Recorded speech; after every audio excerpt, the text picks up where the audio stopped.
எல்லோருக்கும் வணக்கம். நல்லதே நடக்கும். இன்று ஒரு மரம் சீரீஸ்ல இன்னைக்கு நம்ம அசோக மரத்தை பத்தி பார்க்கலாங்க. இப்ப நம்ம தமிழ்நாட்டுல அசோக மரம்னு சொல்றது நெட்டிலிங்கம் மரம் தாங்க. இது உண்மையான அசோக மரம் இல்ல. சங்க இலக்கிய காலங்கள்ல அசோக மரம் பத்தி நிறைய குறிப்பிடப்பட்டு இருக்கு. அப்போ அந்த காலத்துல நம்ம தமிழ்நாட்டுல அசோக மரங்கள் நிறைஞ்சு இருந்திருக்கு அப்படின்றதுக்கான சான்றுகள் நிறைய இருக்கு. கபிலர் பாடிய கலித்தொகை குறிஞ்சிக்கலி பாடல்ல அசோகம் தன் காவினுள் அப்படின்ற சொற்றொடர் மூலமா தமிழ்நாட்டுல அசோக மரங்கள் நிறைஞ்ச சோலைகள் இருந்ததா குறிப்பிடப்பட்டிருக்கு. ஆனா இப்போ இந்தியால கேரளாலையும் வட இந்தியால சில பகுதிகளிலையும் மட்டும்தான் அசோக மரம் இருக்கு.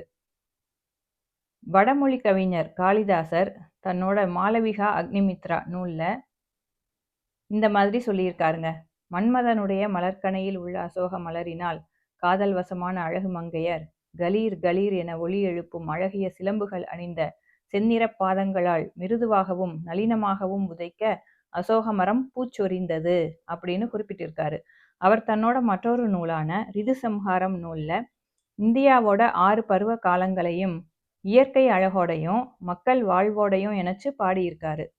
144 பாடல்களை கொண்ட இந்த நூல்ல பச்சை பட்டில் பதித்த செம்பவழங்கள் அப்படின்ற உவமை அசோக மரத்துல பூத்த மலர்களுக்காக கூறப்பட்டது.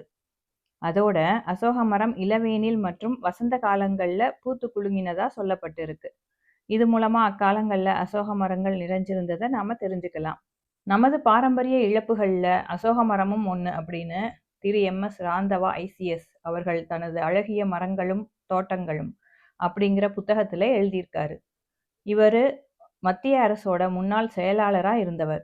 அதோட பல அசோக மரங்களை கண்டுபிடிச்சு வட இந்தியாவில் வளர்த்திருக்காரு.